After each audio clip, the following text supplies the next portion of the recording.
Assalamualaikum warahmatullahi wabarakatuh dan selamat pagi dimanapun Anda berada, dan semoga tetap dalam keadaan sehat selalu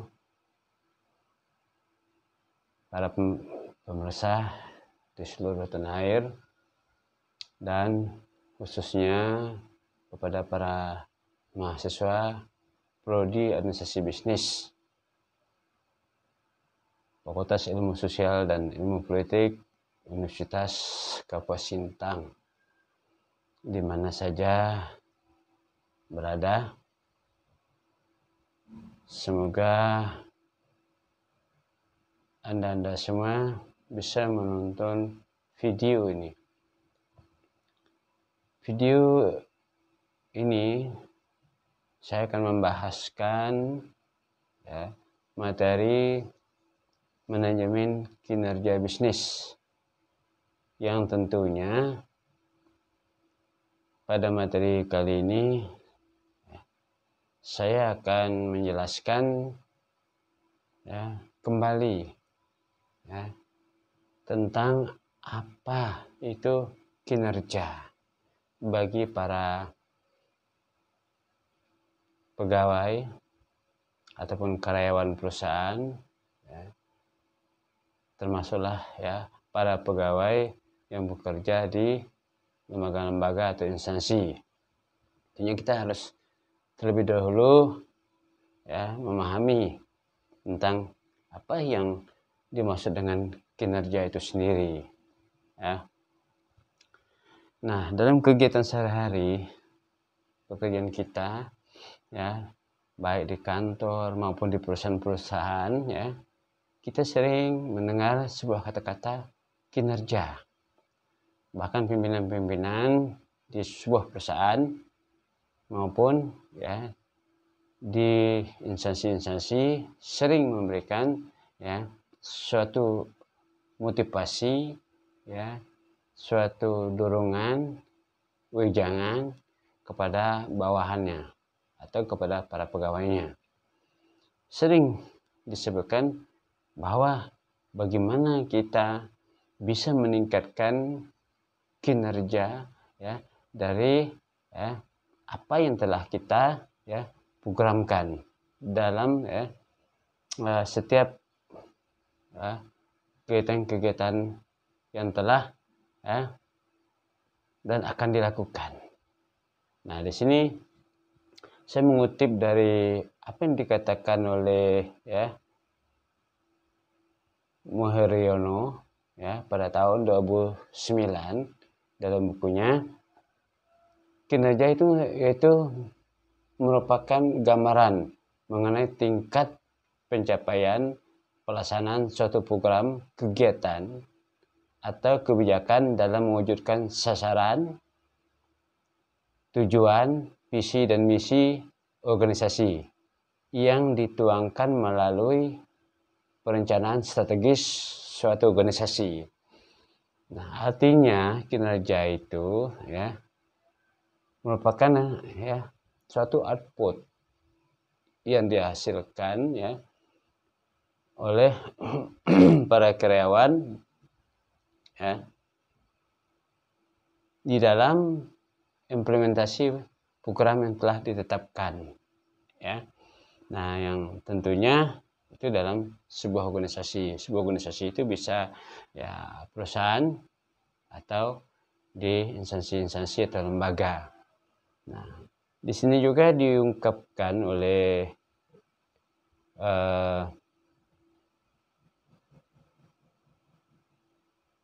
Muharriono tahun 2009 tersebut, bahwa selanjutnya beliau mengatakan bahwa kinerja sebenarnya berasal dari kata job performance dan disebut actual performance. Nah, apa itu? Itu suatu prestasi kerja. Prestasi kerja berarti sesuatu yang sudah dilakukan, hasil, output yang telah dilakukan oleh kita yang bekerja pada sebuah perusahaan atau instansi. Nah, Kemudian prestasi kerja atau sesungguhnya yang telah dicapai. Ya, prestasi kerja atau prestasi sesungguhnya yang telah dicapai. Artinya prestasi yang real, ya, yang sudah dicapai. Ya. Kemudian, namun semuanya mempunyai beberapa kesamaan, arti dan makna dari pengertian suatu proses penilaian tentang kemauan pekerjaan terhadap tujuan dan jasa, termasuk informasi atas efisiensi serta efektivitas, ya, tindakan dalam mencapai tujuan organisasi. Nah, berarti dia memiliki suatu proses di dalam mencapai tujuan itu sehingga ya menghasilkan suatu output, ya. Kalau dalam suatu perusahaan itu output itu artinya sesuatu yang dihasilkan baik dari proses produksi, ya, baik barang, ya, ataupun jasa, ya. Nah, berarti output itu bisa dia bersifat konkret, ya, real, nyata, bisa saja yang bersifat ya bukan dalam bentuk barang, tapi jasa berapa yang telah dihasilkan dari apa yang telah dilakukan, yang telah diselesaikan, bisa dihitung secara ya kuantitatif, secara angka, ya, tahap per tahap program yang bisa dilakukan. Nah, kemudian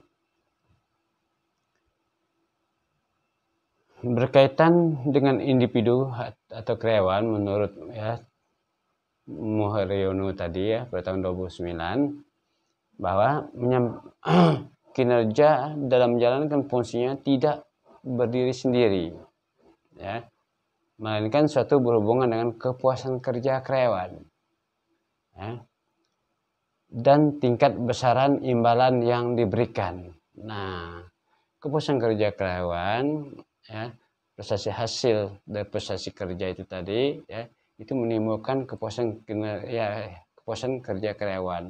Nah, kepuasan kerja karyawan itu sendiri, ya, itu akan mendapatkan sebuah imbalan, besaran imbalan yang diberikan.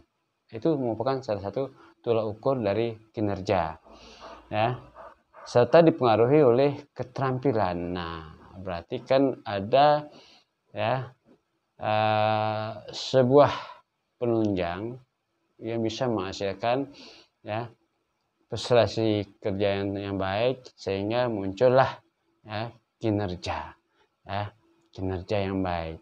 Nah, kinerja yang baik ini tentunya melalui ya dipengaruhi oleh proses keterampilan, kemampuan dan sifat-sifat individu yang dimiliki oleh karyawan.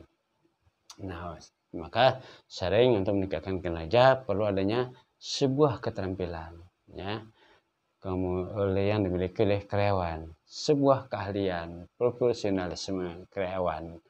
Nah, disinilah pentingnya para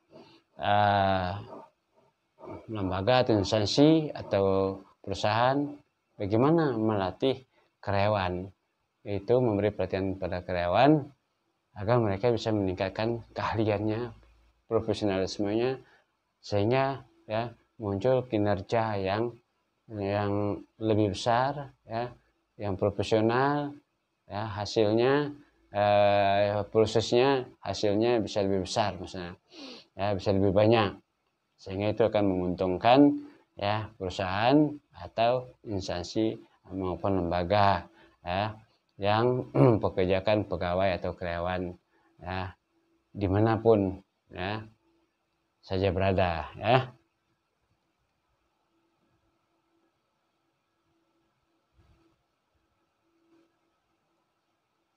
Oleh karenanya menurut model Mitra Lawyer, ya, kinerja individu pada dasarnya dapat dipengaruhi oleh faktor. Nah, kinerja individu bisa dipengaruhi oleh beberapa faktor. Yang pertama, harapan mengenai imbalan. Nah, jadi seseorang ini tidak terlepas dari ya, sebuah kebutuhan, ya, imbalan kebutuhan, sehingga dia lebih semangat, termotivasi untuk ya menyelesaikan, melakukan program-program kerja atau job yang telah diberikan oleh perusahaan atau oleh pegawainya. Nah, itu tidak akan terlepas ya dari imbalan yang pertama. Yang kedua, dorongan, sebuah motivasi dari pimpinan, ya, di atasnya atau pimpinan puncak, ya. Nah, itu perlu, manusia ini perlu selalu diberikan sebuah dorongan, motivasi, ya, di dalam melakukan sebuah pekerjaan. Walaupun, ya, tidak sedikit juga yang memang termotivasi dengan sendirinya karena dia akan mengejar sebuah, ya, hasil imbalan yang lebih baik dengan kinerja yang baik. Oleh sebab itu, para perusahaan, instansi terkait, ya, maupun di bidang kelembagaan, pendidikan, ya, di instansi-instansi pemerintah perlu memperhatikan kesejahteraan daripada karyawan atau pegawainya. Karena itu salah satu motivasi daripada karyawan atau pegawai untuk bekerja yang lebih baik, bekerja yang lebih bertanggung jawab, ya. Perlu ada dorongan. Kemudian yang ketiga, ya, kemampuan. Nah, kemampuan itu, ya, perlu diasah.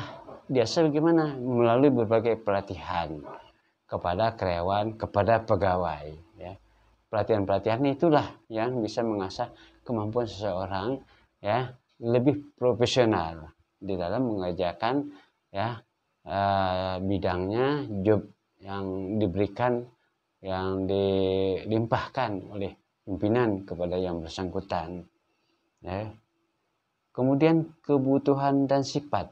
Nah, kebutuhan dan sifat ini, ya, tentunya, ya, di dalam mengerjakan sesuatu itu, ya, banyak membutuhkan berbagai fasilitas, ya. Nah, banyak membutuhkan berbagai fasilitas sehingga apa yang dikerjakan bisa berjalan dengan lancar, ya. Nah, ya, sifatnya juga antara penting dan tidak penting, ya. Jadikanlah sesuatu pekerjaan itu menjadi sebuah pekerjaan yang penting sifatnya. Nah, sehingga merasa terdorong yang bersangkutan atau didorong untuk cepat menyelesaikannya dengan baik, ya. Nah, yang berkualitas, ya. Kemudian persepsi terhadap tugas. Nah, ini persepsi itu perlu diberikan persepsi terhadap tugas itu bahwa bagaimana pentingnya tugas itu, ya, bagi suatu organisasi atau perusahaan atau bagi sebuah instansi, ya, agar dia, ya, betul-betul, ya, yang bersangkutan memiliki rasa tanggung jawab untuk menyelesaikannya.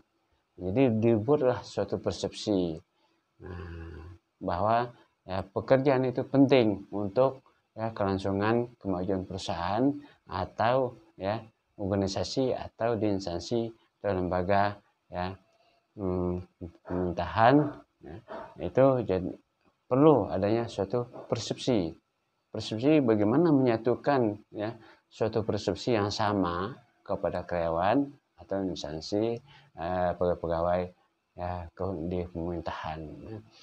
Persepsi yang sama, ya.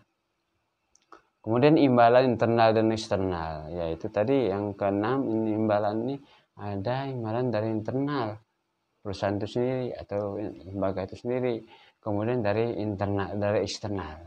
Nah, itu. Jadi imbalannya itu, ya, tentunya yang lebih besar, ya, imbalan dalam bentuk sepenuhnya materi, dan bisa juga suatu imbalan dalam bentuk penghargaan itu dari luar, bisa juga, atau dari pimpinan juga, itu penghargaan juga penting, ya, mendorong yang bersangkutan untuk bekinerja yang lebih baik dari sebelumnya, ya. Kemudian persepsi terhadap tingkat imbalan dan kepuasan kerja.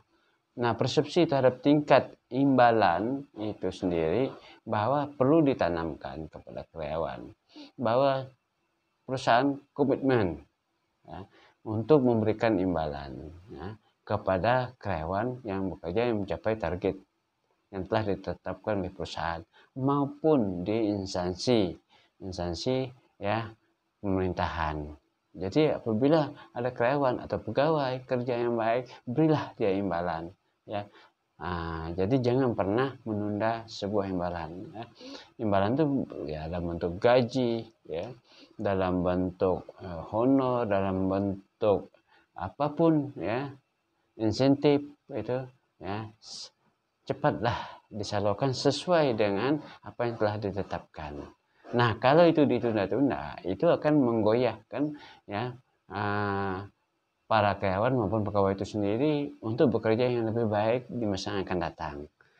Dorongan semangatnya bisa jadi down, bukan meningkat kalau tiada komitmen dari karyawan, dari perusahaan itu sendiri maupun dari instansi itu sendiri di dalam memberi imbalan kepada karyawan maupun pegawai. Itu yang penting diingatkan ya.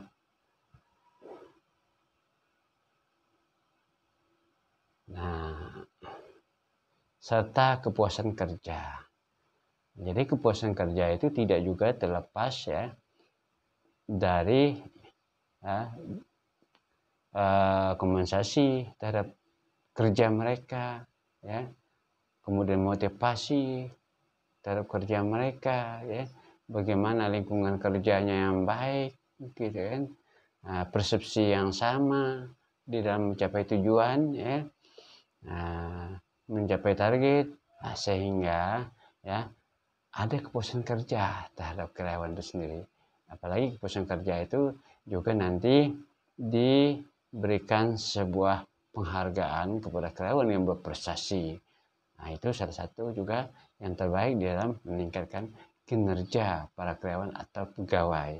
Nah, sebagai seorang pimpinan ya di sebuah perusahaan, seorang manajer ya, seorang kepala kantor ya, atau kepala dinas ya, di mana saja pun berada, di lembaga manapun ya, tentunya di sini ya kepuasan kerja ini bagi karyawan itu sangat penting.